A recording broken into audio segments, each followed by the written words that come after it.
આપ મીડિયાના મિત્રોના માધ્યમથી જણાવવા માંગીશ કે હેલ્મેટનો કાયદો જે છે એ 1988થી અમલમાં છે. એની અમલવારી ક્યાંક ને ક્યાંક 50 રહેતી હશે તો ઢીલાસભરી રહી હશે, એ વાત સાચી છે. પરંતુ દિવસે ને દિવસે હવે વાહનો જે પ્રકારે વધી રહ્યા છે રોડ પર, અને એના લીધે જે અકસ્માતોની સંખ્યા છે એ પણ વધી રહી છે. અકસ્માતોમાં ફેટલ સંખ્યા પણ વધી રહી છે. તો ત્યારે આપણી સજાગ નાગરિક તરીકે ફરજ છે કે એક વ્હીકલ રાઇડર તરીકે આપણે તકેદારીના તમામ પગલાઓ લેવા જોઈએ. ફોર વ્હીલરનો અકસ્માત થાય તો કદાચ વ્યક્તિને ફેટલ ઇન્જરી થવાની શક્યતાઓ પ્રમાણમાં ઓછી હોય છે. પરંતુ જ્યારે ટુ વ્હીલરનો અકસ્માત થાય, વાહન ઇવન સ્લીપ પણ થઈ જાય, અને આપણે એવા ઘણા દાખલા જોયા છે કે વ્યક્તિઓ પડે તો નાની મોટી ઈજાઓ સાથે હેડ ઇન્જરી જેવી ગંભીર ઈજાઓ થતી હોય છે. હેડ ઇન્જરી થાય, અંદર હેમરેજ થાય, ત્યારે માણસની બચવાની શક્યતાઓ ઘણીવાર નહીવત રહેતી હોય છે ને આપણે એમાં આવા કિસ્સાઓમાં જીવ ગુમાવતા પણ જોયા છે. એટલે વિવિધ સમયે નામદાર કોર્ટમાં આની પિટિશનો થતી આવી છે. જાહેર અરજીઓ, જે લોકો જાગૃત નાગરિકો છે સમયાંતરે આવી અરજીઓ નામદાર કોર્ટમાં કરતા હોય છે કે સાહેબ આ પ્રકારનું પાલન થાય તો આવી ઘટનાઓ ઘટે એમ છે. અને એના લીધે હવે નામદાર કોર્ટ પણ સજાગ થઈ છે, તંત્ર પણ સજાગ થયું છે.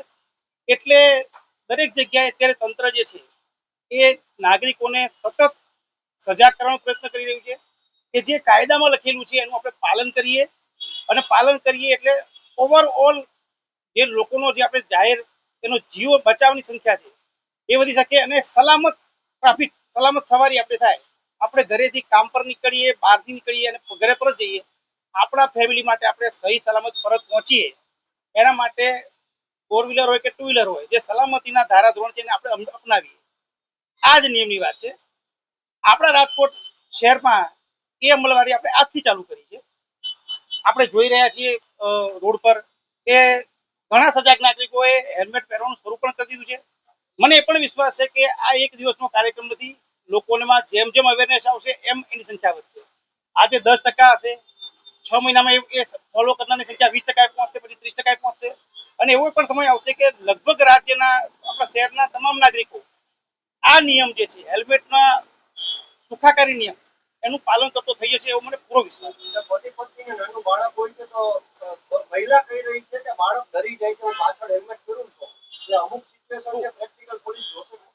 એ આમ તો કાયદો એવું જ કહે છે કે આગળના રાઇડર અને સહ રાઇડર એ બંને માટે હેલ્મેટ ફરજિયાત છે.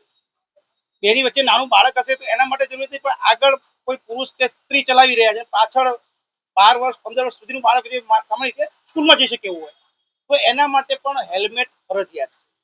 એમાં ડરવાનો કોઈ પ્રશ્ન નથી. આ એક આદતની વસ્તુ છે. આપણે કોઈ પણ રમત જોઈએ છે કે આપણે શેરીમાં ક્રિકેટ રમતા હોય તો એમાં હેલ્મેટ નથી પહેરતા, પણ ઇન્ટરનેશનલ મેચો તમે જુઓ એમાં ક્રિકેટરો પણ સાવચેતીના ભાગરૂપે હેલ્મેટ તો પહેરે જ છે. તો આ સાવચેતી માટેની આદત નાખવાની વાત છે. એમાં ક્યાંય બીવાની જરૂર નથી. કોઈ એવું માનવાની જરૂર નથી કે આ ડિસ્કમ્ફર્ટ ફીલ થાય.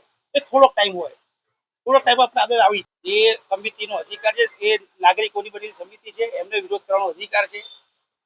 હું તો એટલું જ કહીશ કે સમિતિ પોતે પણ 500 રૂપિયા તો લેવાની જ છે, તો અમારી પાસે સમાધાન શુલ્ક પણ 500 રૂપિયાનું છે. આપ કદાચ કોઈ પણ કારણ સંજોગવશાત માનો કે હેલ્મેટ વગર નીકળ્યા છો, તો પોલીસ પાસે સમાધાન શુલ્ક પણ 500 રૂપિયાનું છે. તો આપ ત્યાં ભરીને જ કેસ પૂરો કરી શકો છો. આપણી સમિતિ એમ કહે છે કે 500 રૂપિયામાં તમારો કેસ કરી 500 રૂપિયા એ પણ માંગી રહ્યા છે. તો બેટર છે કે આપ સમાધાન શુલ્ક ભરીને ત્યાં જ પૂરું કરી દો, તો આપને સમાધાન સમિતિને હેલ્પ લેવાની જરૂર નહીં પડે. તો આપ મીડિયાના માધ્યમથી જણાવીશ કે આપને કદાચ ખ્યાલ હશે કે પોલીસે ઘણા દાતાઓની મદદથી લગભગ રાજકોટ સિટીમાં 3000 થી પણ વધુ હેલ્મેટ સ્પોન્સર કર્યા છે. અલગ અલગ જગ્યાની વહેંચણી પણ કરેલ છે, અને અમે હજુ પણ પ્રયત્ન કરી રહ્યા છીએ કે અમને સારા સ્પોન્સર મળશે તો અમે હજી પણ હેલ્મેટ આપવાના છીએ. હેલ્મેટ ખૂબ સારી સંખ્યામાં આપણે વેચ્યા પણ છે અવેરનેસના ભાગરૂપે.